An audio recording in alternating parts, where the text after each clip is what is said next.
Joan den udaran Gipuzkoan industutako aztarnategi bat gordetzen du koba honek.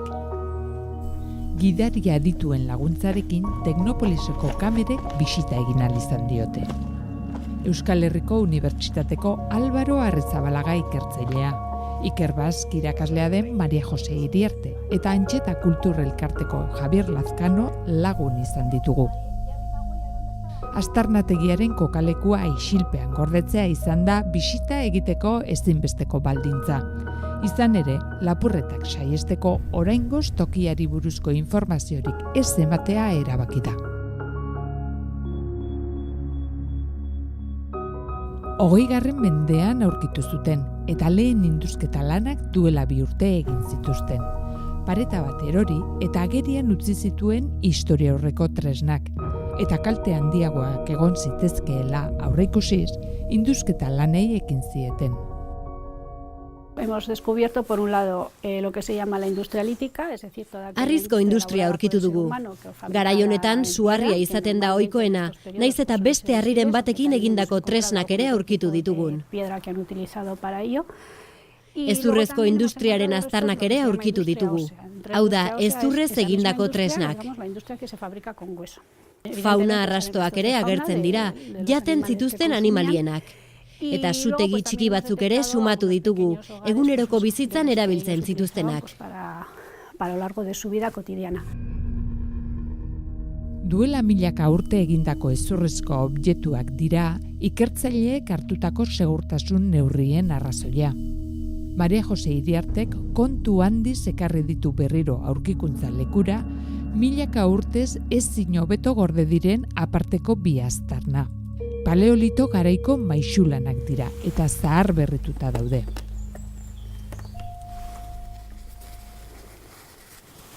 Ufa. ¿Qué me dices de esto? Bueno, qué pasada. Qué bonito es. Es precioso. Es que ya vais a ver, es que esta es... Esto es única en la península. alucinante. Dentro de estos objetos que digamos... Ohikoak ez diren objektuak behar bada gehiago gustatzen zaizkigu, gizaki haiekiko gertuagoko harremana adierazten dutelako. Horien artean, apaindutako ezurrezko bi agaska agertu dira.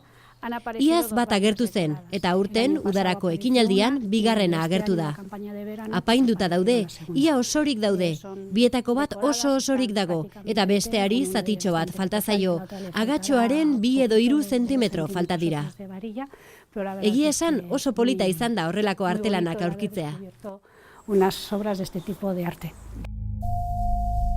Paleolito garaiko aztarnak gehienak apurtuta azaldu ohi dira. Besteak beste, egin zituztenetik milaka urte pasa direlako. Es muy difícil conseguir este tipo de utensilio. Oso zaila da horrelako ezurrezko gailuak osorik berreskuratzea. Esto no es que esté roto. Hau ez dago puskatuta, lerroen grabatuarekin jokatu dute. Begiratu zeinen lerro perfektuak. Zelako lerro artea dagoen, zeinen paraleloak diren. Eta apaindu gabeko zatiekin ere jokatu dute. Harrigarria da. Honako zati hau hemen doa, baina tarteko zatia falta da. Horrek jarraian itxasteko aukera emango liguke. Poder pegarlo todo seguido. Kobetan bizi ziren gizon emakumeak direnez, beti pentsatzen da artelanak egiteko trebetasunik ez zutela, baina azer eskulana den lerro paralelo horren perfektuak egitea. Con esa perfección. Agasken erabilerari buruzko hipotesi ezberdinak daude, baina Iriarte eta Arrizabalagaren ustez, gailuek funtzio simbolikoa izango zuten, eta ez bestelako erabileraren bat. Kasu honetan, erabilera logikoena izango litzake zerbait simbolikoa, erabilera funtzionala, holan zerbait praktiko egiteko, ematen du lekuz kanpo dagoela horrenbeste apaindurarekin, horrenbeste dekorazioarekin agertzea, eta kasu guztitan nolabaiteko dekorazioarekin agertzen dira. Orduan, ez da azagaiak bezala, edo ez dakit arrankaziak bezala batzutan agertzen direla apainduta, baina gai sinpleagoekin eta ez horren maiztasunarekin. mundu guztian era honetako 200 agaska baino gutxiago agertu dira, eta erdiak baino gehiago Isturitzeko koban, Behe Nafarroan aurkitu dituzte. Agaska isturiztarrak deitzen dira. Garai oso zehatzean sortu zituzten.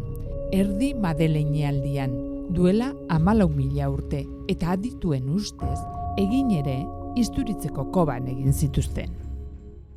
Oso bereziak dira, gehienak aurkitu izan dira Isturitzeko, Nafarroa bereko kobasuluan, seguruenik tailerra bai bertan izango litzake, eta edatu dira pixkat batez ere Frantziako Pirinioetatik. Kasu honetan eta beste kasu batzutan bai oso sendo bihurtzen ari zaigu harreman baita ere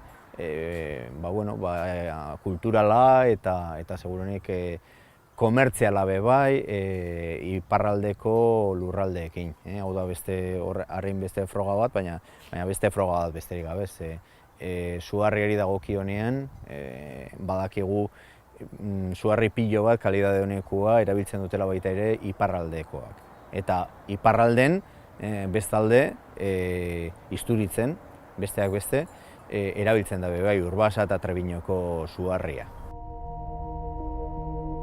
Agaskez gain, aztarnategi honetan apaintzeko izan zitezkeen beste objektu batzuk ere aurkitu dituzte. Besteak beste, itsas maskorrak eta okrea xehatzeko erabilitako harri bat. Aurkikuntza horiek kontuan hartuta, aztarnategia ezohikoa dela esan daiteke.